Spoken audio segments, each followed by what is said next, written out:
We find ourselves abreast the kitchen. Abreast? For this televisual feast. Abreast. Okay, that was our Angela Lansbury. We are going to be talking about a worldwide phenomenon now.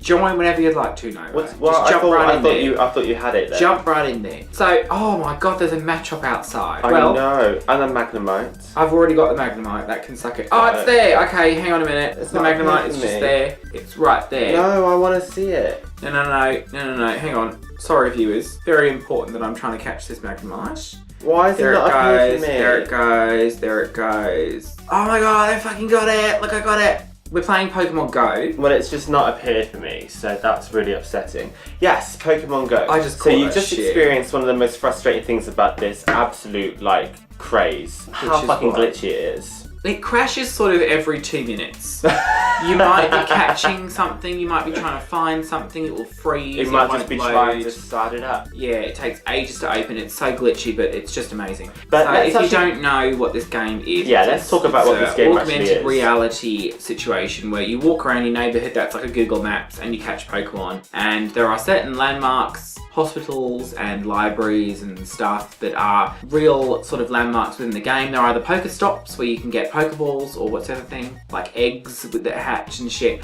Or there are some that are gyms, which is the areas you go to where you can fight other people. But the augmented reality is quite a fun little thing because, I mean, that can happen. What is that? Oh, that's me. I thought you just caught something. No. There was a Pidgey on my leg. I'd just like to say that for anyone who's going to say, well, you bitch and moan about Pokemon all the time, well, let me tell you.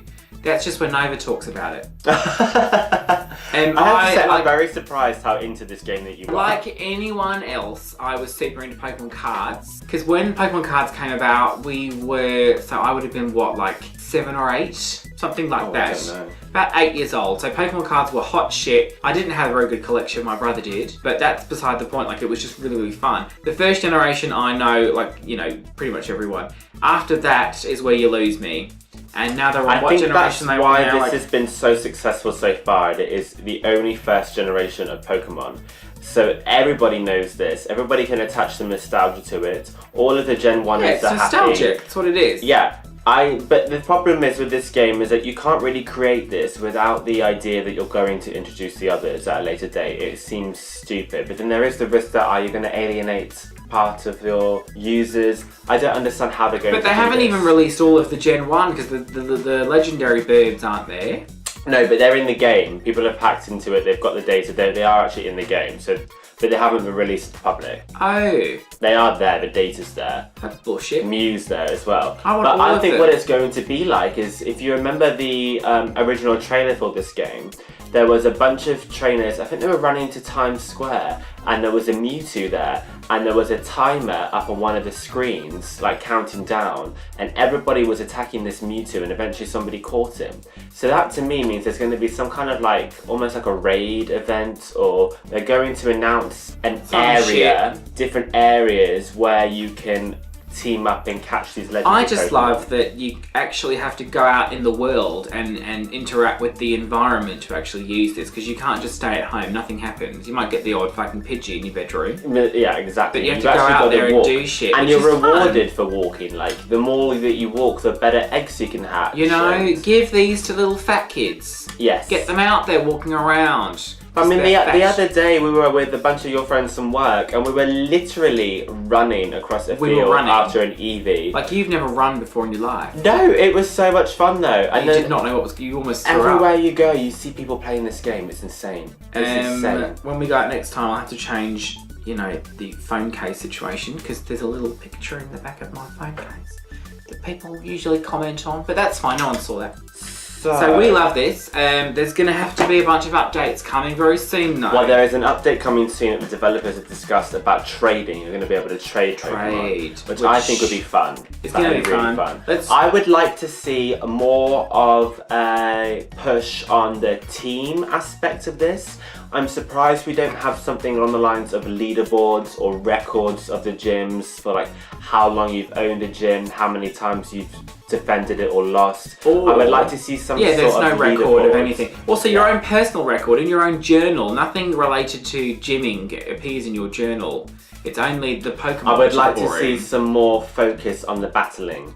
I really like the battle system in this though. I like that it's very quick. You just tap. You've got 2 attacks. You tap for your basic attack, and then when your little box is charged up, you can use your secondary attack. It's very simple. It works really well. But I would like some more focus on it, like some more motivation. A bit more. What kind of prize do you get for winning the gym? You don't actually get anything. And it's just glory. People have commented, they've been like, what happens when you get to like level 23 or 24, you've caught most of them, then what do you do? There's no interest left in catching them. It's kind of a dead end there. So there's a few different crashes that there are with this game. There's one where you're trying to catch a Pokemon and the ball will freeze. And the only way out of these crashes is to restart the game.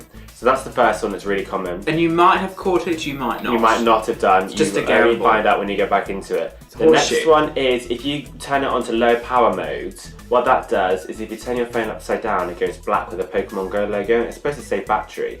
I find that there's about a 30% chance of when you turn it back, it's frozen. Look there, it goes off. Goes back on again. But I find that you then sometimes can't move around.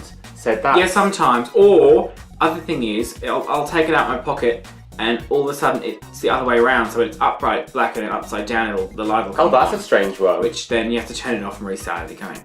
Okay, so that's a bullshit and then there's a current glitch at the moment that everyone on the internet has been experiencing, where all the Pokemon that you track are all the same distance away from each other and you can't actually track them. But this game has been out for about 2 weeks. Yeah. So I had to do it so everyone would know what it was like. And it's still rolling out around the world. I think it was released in Canada yesterday. So we have to give them a chance. It's a very, very new app. I'm very excited to see where they're going to go next. I'd like there to be some landmarks on there that are specific just to your team. Like there could be a Pokestop, but you can't use it unless you're like Team Mystic. Yeah, something to do with your own team. Like there's little hangouts you can go to for your own team to like trade ideas and stuff. Little hideouts. Yeah, shit like that. That'd be fun. Let's talk about which ones have you got. What's your best one? Okay. My current best is a Hypno. It's 720. Do you mean best as in CP power? Yes. CP Everyone power. in this area where we are, it's just like a residential area with like a little high street over there. Mine's a Hypno. So yeah, everyone there's 100 drowsies around, so everyone has a drowsy and Hypno. Yeah, everyone. There's loads of drowsies. Obviously Pidgey. Everyone has a fucking Pidgey, so everyone has a Pidgeot. So they're like good ones, but they're so common and shit. My favourite one is I have a Jinx, which I really enjoy, and a Seadra. The Seadra is pretty cool. I really like my Seadra. That's pretty sick. Yeah. The only one that I've got that I've never seen anyone with is my Arbok, which is like a big cobra snake situation. But apart from that, we have very similar ones. I have got a Dratini, but I mean... How a Dratini's kind of fucking useless because when are you ever going to be able to evolve that? When are you ever going to find like enough of them? Dratinis. We need 25 candy, I've got 3, so we need to find 22 more of them. No, you don't though, because every time you catch one, you get 3 candy of that one. Oh. So you don't necessarily need that many. You need a few more. Oh. I want a Gyarados, which means I've used 400 candy to get one. My Magikarp, so I only got 34. And the only other one I'm quite into getting is a Gengar. There was a Haunter in this parking lot the other day, and someone bloody stole it. So as of yet, I only have the Ghastly, but I'll get the Haunter and then the Gengar, and then I'll report back. I would really, really like for them to introduce Generation 2, but I do think they need to give everyone a chance just to get used to this first. I mean, well, a lot of the people crashing first. Exactly, but a lot of the people who've been playing this since day one are now kind of quite advanced with it, but there's still people that are picking it up for the first time. I reckon maybe about kind of Thanksgiving, Christmas time, if they introduce Generation 2, that would be awesome. That would be so awesome. Because Generation 2, a lot of people still grew up with. That is like Togepi, that's like Pichu, that's Slowking. I mean, a lot of people had these Pokemon, so I don't think that would push anyone away. What are you doing right now? Alright, so who's playing it? I'm sorry if this is just a video you've got no interest in, but I'm sure everyone's playing it. Comment down below first of all if you like this game or if you hate this game, because I know a few of you hate it, but I just like to think of you as joy suckers. Oh, that's so much fun. Exactly, it's so much fun. What are your best Pokemon that you have? What are your favourite Pokemon that you have? And what are you absolutely fucking sick to death of with this app? Is it how glitchy it is? Is it the number of Pidgey and Rattata? Have you walked into a bus yet? If you were going to be a Pokemon, what would you be called? Like Novamon, but what would you be called? That's a Digimon, isn't it? Yeah, but no one cares about that. I don't know. I've not given mine any thought whatsoever, but probably Titania. Titania. Please subscribe and find our social media in the description below. Bye everyone. Bye. Gotta catch 'em all. Us.